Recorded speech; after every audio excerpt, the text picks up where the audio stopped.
Hello, all you darling folks out there. I kind of want to address an elephant in the room before I begin. Do you guys have any idea how hard it is to make a video these days without starting out with, "Hey, all you cool cats and kittens"? It goes through my head every single time I start these, and I know that if I do say it, I will regret it. So I just want to put that out there, that this is what goes through my head every single time, and I wonder if that's something that goes through anybody else's head. Now that I've got that off my chest, welcome to episode 4. I think out of all the videos I've made so far, and probably out of the videos I will make, this one will be the most applicable to your everyday life, no matter where you are, especially now, of course. And the techniques I'll be showing you today are probably the primary reason people even think of hiring a music therapist or an arts therapist for their workplace in the first place. It's only a small, tiny fraction of what happens in an arts therapy session or a community music therapy session, but it's what people think of first. So I'm hoping these techniques will provide you with what you need at this time when I can't necessarily go to anybody or visit anybody, and also while everybody's stuck at home. And best part is, because it's a video, you can use it over and over and over and show your friends. This is what happens in music therapy. This is what you're looking for, especially right now when everybody, and I mean everybody, requires these grounding techniques and coping skills. When, of course, you all get back to the workplace, and of course for those that already are and are just having to run around and be on your toes all the time at this time. These are just practical coping skills that you can utilize at work and on your own. You can open up this video and use it, or take a technique with you and use it later. They're coping skills for all the problems that can happen in the workplace. I mean, you name it. Like interpersonal and intrapersonal relationships, if there's any tension there, and of course the pressure of multiple tasks, because as someone who has a very I don't want to say slight, kind of high functioning learning disability, and a lot of us are discovering that about ourselves these days.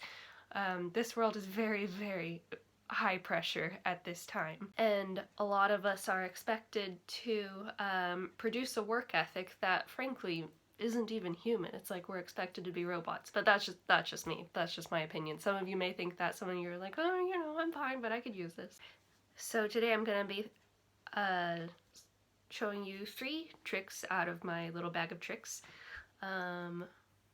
And a lot of them might actually be familiar with you. It might be stuff that you've been told over and over and over. I mean, right now, as a society, we're all being told to sit and relax and focus on your breath and meditate.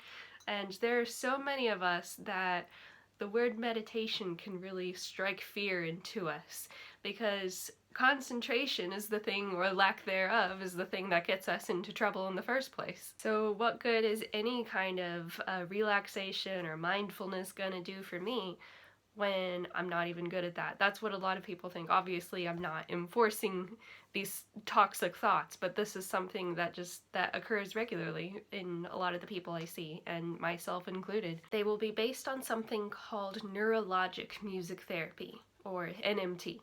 Neurologic music therapy is it's kind of a model. It's a model of music therapy that goes from the study of from social science to neuroscience. So it's like macro to micro, your very inner workings, and that's what the interventions and activities are based on. So it's all administered under the idea that music activates all lobes of the brain, and something like organized rhythm and organized sound and just the steadiness of that can have a direct impact on our brains, to the point where it can help improve something like gait and speech and breathing even. So a lot of folks with neurological disorders will naturally go to neurologic music therapy, and it's becoming a big thing for those folks right now. So you might have put together now that in the mental health based setting that I will be putting the neurologic music therapy part of things with assisting in the concentration of these exercises found in things like mindfulness practice and cognitive behavioral music therapy. So it's like we're taking those techniques and we're just adding the music to it. Now, it's not just putting background music on when you meditate. I mean, yeah, it helps. It helps for the exact same reason. This is very music assisted, and you will see why in a little bit when I use my harp on that and when I show you these things. Right, so now we're going to start with the breathing techniques. You may have heard of, and I forget the name, but you use counting with breathing by counting when you breathe in, counting when you hold your breath for a little bit, counting when you breathe out, and there are different combinations of numbers you can use for that. People are often told to use 4, 7, 8 when they go to sleep because doing that for a certain period of time triggers the deep relaxation. 4, 4, 4, 4 is for stress relief, and 6, 3, 6, 3 is just for balance. Just general maintenance of well-being. So we will just do the 6, 3, 6, 3 today. When I work with groups, often I kind of assess the feel of the group and see what it is they need that day. But this is a good universal breathing technique. So, how it works is you breathe in for 6, you hold for 3, and you breathe out for 6, hold for 3. So we'll start by going breathe in, 2, 3, 4, 5, 6, hold, 2, 3, breathe out, 2, 3, 4, 5, 6, hold, 2, 3. Okay?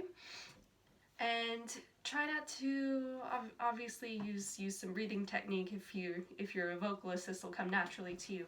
And that just means don't be scrunching your shoulders up like okay, so this is going to train your brain to breathe deeper. So just with the technique by itself, even without the music, that's what it does. It brings oxygen back to your blood and back into your brain and tells you you're not in danger anymore. And the music stimulates the brain into staying focused, staying concentrated, because naturally our brains latch onto the music. Okay? So I'm very fortunate to be a harpist because obviously we like the harp because it's so resonant, and the sheer resonance of the instrument will be very effective in activities like this. So what I'll be doing is on the up 6, I'll be going up a scale. Okay, and then maybe a little ditty up here for the 3 count, and then down. I'm not counting for this, I'm just kind of showing what's going to happen. Right, so that's the rundown. Whatever. I'm not good with words sometimes, especially on video. Ooh. So I'll be, I used the Dorian mode in another video, so how about we just keep it simple and stay with C.